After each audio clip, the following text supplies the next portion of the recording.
working in a 2007 Honda Civic.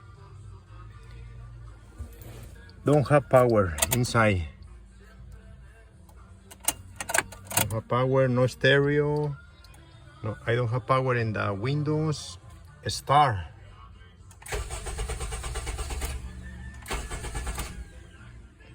I found the problem. If I connector the scanner, it's working. Everything is working right here inside. I will connect it. You see, if I connecting, it's working everything. If I disconnecting, everything shut off. So I found the problem. I checked all the fuses are good. I checked the fuses right here outside, right here in this box. All the fuses are good. I checked the main fuse.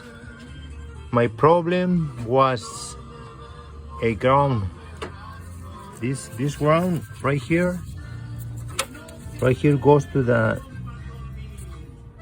from the transmission mount to the body right here.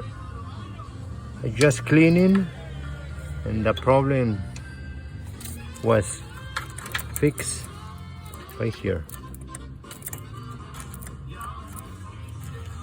You see,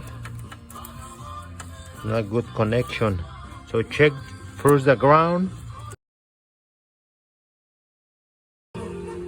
I finish cleaning the grounds right here. Battery ground, the other ground that goes right here. Make sure to cleaning or checking all the grounds, checking the fuses before you take it to the mechanic. Now the car is working good. They have power. I got the air. I got power in the windows. Everything is working. Thanks to God, it's working everything. Thank you very much. Bye.